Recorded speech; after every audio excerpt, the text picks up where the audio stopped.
எல்லாரும் பெரியவாளை பாதார விந்தங்களை பார்ப்பார். மகான்கள் கட்டை போன்ற ஒரு காலனி பாதுகை இருக்கும், அதன் மேல்தான் அவர் நின்று போவார்.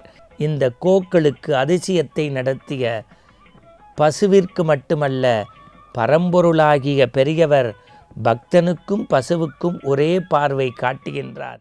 நாம் அவ்வப்பொழுது 68வது பீடாதிபதி ஜெகன் புகழும் ஜெகத்குரு, இந்த மண்ணுக்காக தன்னை கரைத்து கொண்ட அந்த மகா பெரியவர் பற்றிய நிறைய செய்திகளை சிந்தித்து வருகின்றோம். அந்த வகையில் இன்றைக்கு சுவைமிகு சில சிந்தனைகளை பார்க்க போகின்றோம். ஒரு கிராமம், காஞ்சி மகாபெரிய சுவாமிகள் முகாமிட்டிருக்கிறார். அவர் கிழக்கு பகுதியிலே இருக்கின்றார். மேற்கு பகுதியிலே ஒரு ஊரணி போன்ற ஒரு பகுதி. நாள்தோறும் அங்கு சென்று நீராடிவிட்டு அந்த அக்ரஹார திருவழியாக வருவார்கள். கூட்டம் கூட்டமாக மெய்யன்பர்கள் வந்து பெரியவருடைய சந்திரமௌலீஸ்வரர் பூஜையை பார்த்து சேவித்து தீர்த்த பிரசாதம் வாங்கி போவது மரபு. அந்த கிராமத்திலே சுமார் 80 வயது மதிக்கத்தக்க ஒரு மூதாட்டி தன்னந்தனியாக தான் மட்டும் வாழ்ந்து வந்தார். அதிகாலை 4:30க்கு எழுந்திருந்து இல்லத்தை சுத்தப்படுத்துவது, அந்த பாட்டி தன்னந்தனியாக மந்திரங்களை ஜபிப்பது என்று ரொம்ப நியமமாக வாழ்ந்து வந்த அந்த மூதாட்டி ஒரு நாள் தன்னுடைய பால் பாத்திரத்தை எடுத்து வைத்துவிட்டு கொல்லை பக்கமும் வாசப்பக்கமும் அலைந்து கொண்டே இருந்து, மணி 5, 6 ஆகிவிட்டது, இன்னும் பால்காரர் வரவில்லையே, என்ன செய்வது என்ற வருத்தத்துடன் மேசை மீது பாத்திரத்தை வைத்துவிட்டு கொல்லைப்புறத்தில் சில பணிகளை செய்யலாம் என்று போய் மீண்டும் வந்து பார்க்கிறார். பால் பாத்திரம் நிரம்பி இருக்கிறது. ரொம்ப ஆச்சரியம். பால்காரன் வந்ததற்கான அரிச்சுவடி இல்லை, பால் பாத்திரம் நிரம்பி இருக்கிறது, மணியோசை எழுப்பவில்லை. அந்த மூதாட்டிக்கே உரிய வயது முதிர்வின் காரணமாக எரிச்சலோடு ஒரு வார்த்தை சொல்கிறார். வீட்டுக்கு உள்வந்து எனக்கு தெரியாமல் பால் ஊற்றி சென்றிருக்கிறான், கட்டை மேல் போறவன் என்று சொல்லிவிட்டு கொல்ல பக்கம் போய்விட்டார். அடுத்த 2 நிமிடங்களில் மீண்டும் வருகிறார். வாசலில் ஒரு குரல், தாயே தாயே, நான் தான் கட்டை மேல் போறவன் என்று சொன்னவுடன், ஐயோ அபச்சாரம் அபச்சாரம் என்று கன்னத்திலே போட்டுக்கொண்டு பார்க்கிறார். பெரியவர் சொன்னார், நீ எப்போதும் எங்கு பார்ப்பாய்?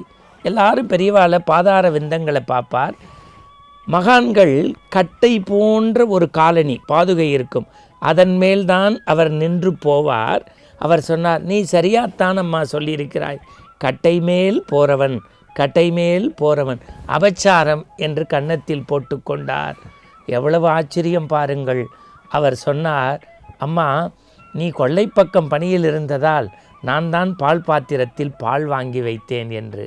பரம பக்தர்களுக்காக பால்காரனிடம் பால் வாங்கும் சேவகனாக மாறக்கூடிய பண்பாளர் மகா பெரியவர் என்று அந்த சம்பவம் முடிந்தது. இது போன்ற 1000 விஷயங்களை சொல்லலாம். இன்றைய காஞ்சி மடத்திற்கு போனால் தெரியும், அதனுடைய பின்புறம் கோசாலை என்று பசுக்கள் பராமரிக்கக்கூடிய இடம். எனக்கு தெரிந்து நான் சொல்வது 1960களில் நடந்திருக்க வேண்டும். காலை மாலை கோசாலைக்கு சென்று பசுக்களோடு பேசிக்கொண்டிருப்பது என்பது பகவானுக்கு இயல்பு. எங்கு பார்த்தாலும் ஒரே கொசுக்களாக இருக்கும். அதை பற்றி சிறிதளவும் தன் சிந்தனைக்கு கொண்டு போகாத மகா பெரியவர் பசுக்களோடு பேசிக்கொண்டிருக்கிறார். அங்கு ஒரு நிறைமாத கர்ப்பிணி, என்ன கர்ப்பிணி என்று பார்க்கிறீர்களா? மனிதர்களைப் போல நிறைமாத பசுவை கர்ப்பிணி என்று தான் மகா பெரியவர் அழைப்பார். அது தன் வயிற்றில் இருக்கும் குட்டியை ஈன்று வெளியில் தருவதற்காக துடிக்கிறது. பல மணி நேர போராட்டம்.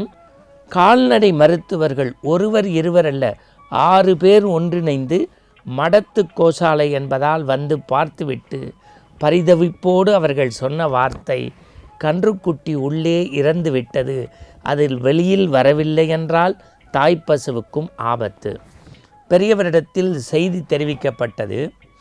ஒன்றும் யோசிக்கவில்லை. ஒரு மாலை 6:30 மணி அளவில் பெரியவர் கோசாலைக்குள் போனார். ஒரு தாய்ப்பசு கன்று பசுவை விழி வைத்து பார்ப்பது போல அந்த பசுவினுடைய விழியை தன் விழிகளோடு சேர்த்து பார்த்து 3 முறை தடவி கொடுத்தார். என் அன்புக்குரிய ஜெயா தொலைக்காட்சி அன்பர்களே, ஆன்மீக நண்பர்களே, நேயர்களே, எந்த கன்றுக்குட்டி இறந்து போனது என்று சொன்னார்களோ அது வயிற்றிலிருந்து துள்ளி குதித்து புள்ளிமான் போல ஓடியது கன்றுக்குட்டி.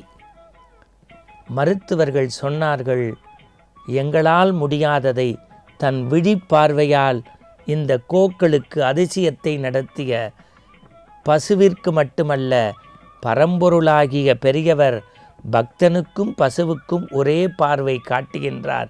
அவரை நினைத்தால் ஆனந்த கண்ணீர் என்று அந்த கட்டுரை முடிந்தது. இப்பேற்பட்ட பகவானுடைய பிருந்தாவனத்திற்கு சென்று நாம் சேவிப்பது நம்மை உய்விப்பதற்கு. மீண்டும் நாளை காலை அருள் நேரத்தில் சந்திப்போம். எங்கள் தோழர்களோடு நல்ல நல்ல செய்திகளை சிந்திப்போம்.